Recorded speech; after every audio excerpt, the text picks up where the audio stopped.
Get ready for a mesmerizing race where engines hum like shooting stars and the track glimmers with anticipation. Hello and welcome everybody to the 6 hours of the Sparkling 6 here at Spa-Francorchamps, located in Stavelo, Belgium, with 20 corners, 10 to the left and 10 to the right, and a whopping 7 kilometers for these drivers to tackle, 4.3 miles for those across the pond. The track founded back in 1921. The rules here tonight: it is going to be a 50-minute stint timer with no limit on tires. It's going to be an LFM BOP, so a bit more balance here to these cars, and the weather is going to stay pretty much stationary. You can see 31 cars with 50 teams, over 110 drivers on the grid, with a pick grade of the McLaren Evo at about 34%. But as we have it here, Daniel, the stage is going to be set here for the qualifying that's underway. I'm seeing some very fast times on the board. Current pole position sitting at a 2:15.4. I just want to say, first off, hello and welcome everybody along. I'm Mike Noss in the booth. Joined with me tonight is none other than Daniel Gilligan. Hello, hello. Yes, thank you very much for the intro there, Mike. Yes, we're down, and again, we're going to be racing around on the Williams Esports channel. We're going to have some great bits and pieces of action to come later on. But first of all, a little bit of an update for you as far as qualifying. But we will wait and see then. And oh dear, we've got contact here at the back. That's, I think, the McLaren that's just driven by rather slowly and sheepishly there that we first cut to has made contact with Alain Oramas, and then Oramas's car has been just that much further up the road when they've finally been able to get it under control, I think. That would be my gut reaction to seeing those two cars there in the positions they were in, so I'm sure the broadcast are already on it and trying to find the replay for us. But as it is, Gaskell is back out in the view as we take a look back then. And so, yeah, this is the incident earlier on with the, what I would hazard a guess is a Senna livery.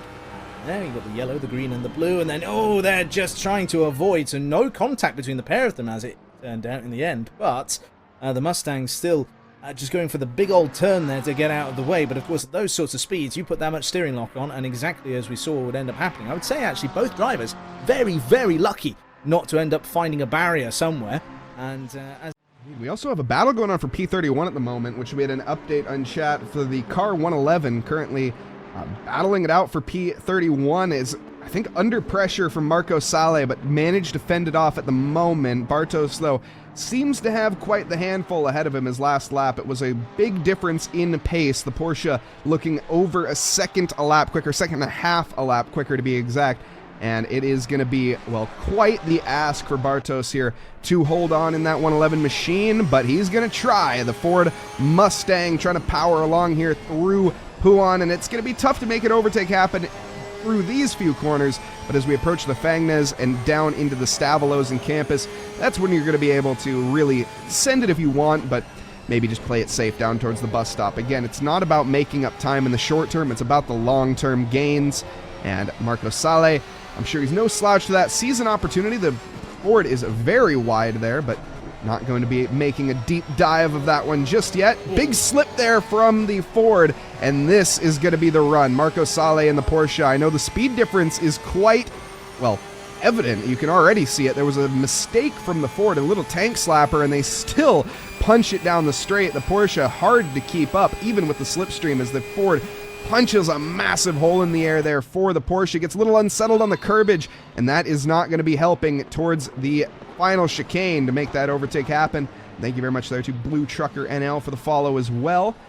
And we see the Porsche switchback attempt, trying to go for the over-under, gets it fully alongside actually on exit. You can see the punchy Porsche nature, but now it's a straight-up drag race. The Boxer 6 versus the big old V8, and it looks like the Porsche is going to win out in this situation, has the racing line, has the favorable advantage, and gets a much better exit out of the first corner and puts that Mustang in the dust.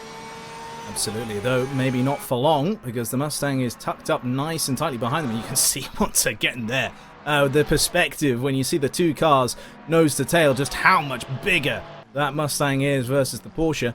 And so when they then come around the kink here, I think that over the top of Radion, it looked as though the Mustang lost an awful lot of time. So even though they were very, very close as they were able to come down towards Eau Rouge and Radion, you can see there the difference that makes. And again, it's just about that whole first sector in Spa. Everything is interconnected. You make one mistake in one place, and it's going to end up then costing you an enormous amount of time elsewhere.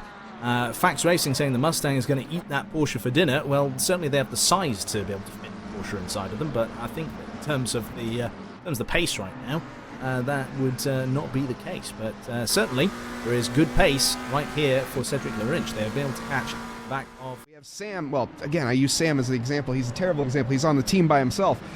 We'll say Tomas.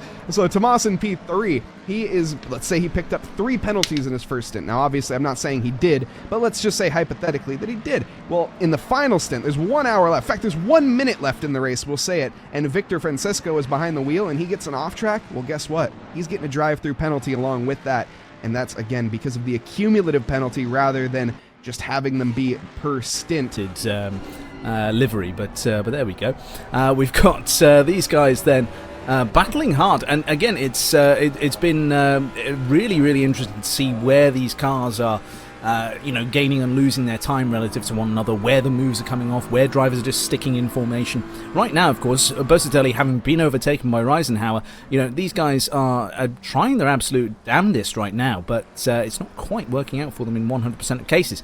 Right now, though, we've got at the other end of the spectrum, really, the other end of the field, we've got Pittman here, fending off from Andreev, who's in that Lightning McQueen liveried number 700 car, immediately behind them.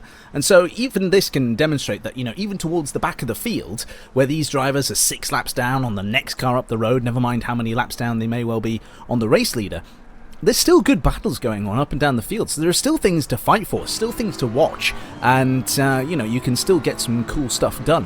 We've got a request in the chat for... to look at number 5 hunting number 62 for P22. So if we can take coming in for a little bit of respite, shall we say, coming into the pits, then that will be in maybe about half an hour's time or so, and that should then be either the last stop for some or the last save for a little kind of splash and dash run at the end of their stint. So that's the other way this could run. Yeah, it's looking like at the moment we got about 20 to 30 minutes before all of our cars have to come into the pit stop. So it'll be a split strategy, and like you said, it's an interesting one to see if anybody can push it over that limit first off, which I'm just trying to take a look at some of these times, and I think there are a few cars that are going to be very much in a good position. And we see the roof of the 111, it's the Dubby. I can't see what else it says, but it definitely says something about using a code. So there is a bit of a further glance of the roof here of the 111 car, currently running in P31. There we go. And that says something. I can't quite read what the red text says. They should have picked a brighter text, more contrasting. Like, I don't know, white for the actual code. But there we go. We've got that. There we go. It says Stano 10. There you are. I don't know what that's for. What is a dubby? I'm not youth anymore. I don't understand these things. But there we go. So there you are. We've had Dubby on the stream. I was much more interested, frankly, in whenever we were going to get the eagle sound effect for the rest of the livery, because of course that was emblazoned in more American flag than an American flag making shop. Certainly was more American than cheese on a golf course. Is golf American? Golf is definitely Scottish. I don't care what the internet says. It's definitely Scottish. I mean, the internet might say I'm right, but it's definitely Scottish. It's... Yeah, I don't know. It's... I'm going to stick with my guns. I'm going to say it's Scottish, but then, of course, right. Cheese... I'm right. There you go. You see, we're allowed some things in Scotland, but yes. So we've got that. I don't know what I'm saying anymore. Actually, to be perfectly honest with you, I'm just sort of making noise now. Talking about Scotland and golf. Yes, that's what we're doing. But yeah, I mean, it's a wonderful place, Scotland. You should all visit at some point. Curb a little bit too much there, and big damage on the front end as we saw the windshield, windscreen not necessarily in the most aerodynamic shape that it's ever been in, to put it lightly. We also have car 111, choose to watch. Also, Saturn, if you use your points or your laps here, we can show you some 241. In the meantime, look at again, one of the fan favorites. I think the fan favorite, Alain Ormas, who's out on track, but the 111 team has certainly had the most support here tonight, which is awesome to see. Let us know who you're cheering on at the end of this race. Aiden Pittman, I think, started this race off and then handed it over to Bartosz Pieski. Again, apologies on the mispronunciations, and now currently Alain Ormas is behind the wheel of the 111, and you can see that lovely Ford Mustang, the American Stars and Stripes, as it glistens on through the night here. And thank you as well to Franco for the follow. Welcome to the team here at the Williams Esports channel. And if you guys are interested, I guess we'll do one more before I do one more at the very end. Check out the Discord, !Discord in chat. We have events available up on there right now, one of which being the Ford versus Ferrari, and that's going to be a 3-race championship.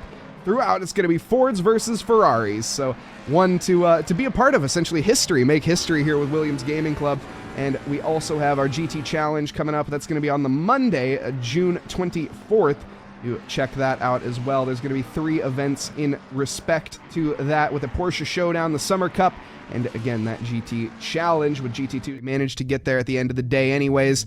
And of course, what a lovely event that we've had. And as it stands, I think we're going to be talking a little bit about our calendar, I think, that we have coming up, as well as, of course, we have a welcome back, everybody, first off. But we have, of course, the multiple events over on the Williams Gaming Club SimGrid, so do head on over to the SimGrid for more events. We have the 12 Hours of Le Mans, that's going to be coming up on the 8th. We, of course, have the Ford versus Ferrari, which you can sign up for yourself. That's going to be June 13th. Check it out over on the SimGrid, ! Discord in chat if you are interested as well. There you can also see the WGC Le Mans, as well as the Watkins Glen on the 15th, and that's going to be our GT Challenge, or excuse me, it's not going to be our GT Challenge. GT Challenge will be on the 24th, with plenty of other events to boot as well. So do check it out, !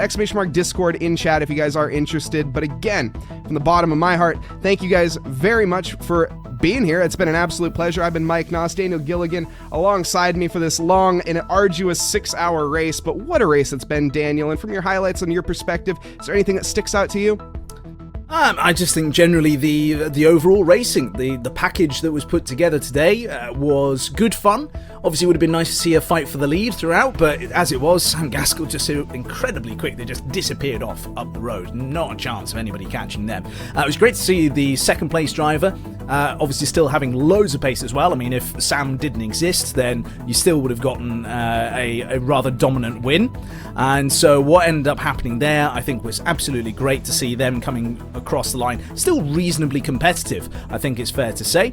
Of course, there were calamities up and down the field. There was great battling, great racing up and down the field as well. I really, really enjoyed seeing the side-by-side action between most drivers here today. Of course, like any race, there's going to be the occasional misjudgment, the occasional driver getting it a bit wrong, but ultimately, it was still very, very good fun. And that's the thing, ultimately. It's Williams Gaming Club. It's there to be fun. It's there to be entertaining. It's not a sweat fest with all the sort of top drivers in the world all just driving to a delta and lifting and coasting and all this sort of a thing.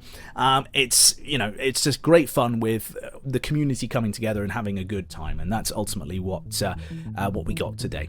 Usually, an endurance race is a bit of a pain to commentate on, in a sense, because you've got that first hour that's very entertaining, the last hour that's very entertaining, but everything in the middle, you kind of just sit and go, oh, okay. But then, with this, constant fighting, absolutely all the time. Battles everywhere. Yes, they got less frequent as the race went on, but still very, very entertaining regardless. Absolutely, and you can see all of the thrills and spills along the way here on the replays. But as it stands, I think that's going to do it for us here in this one. Of course, tune in next time for more Williams Gaming Club streams, as well as Williams Esports events, because we don't just offer community, we have our esports team as well. But a big thank you again from the bottom of my heart for everybody. Thank you to production as well. We got James Yaxley behind the scenes, as well as, of course, all of our live stewards that have made this event possible, and of course the drivers that have really made it possible, because we wouldn't have anything to talk about otherwise. So thank you guys so much from the bottom of our hearts. But as we have it, thank you all so much. I hope everybody has a lovely evening, afternoon, or morning wherever you are in this fine world. Thank you, and good night.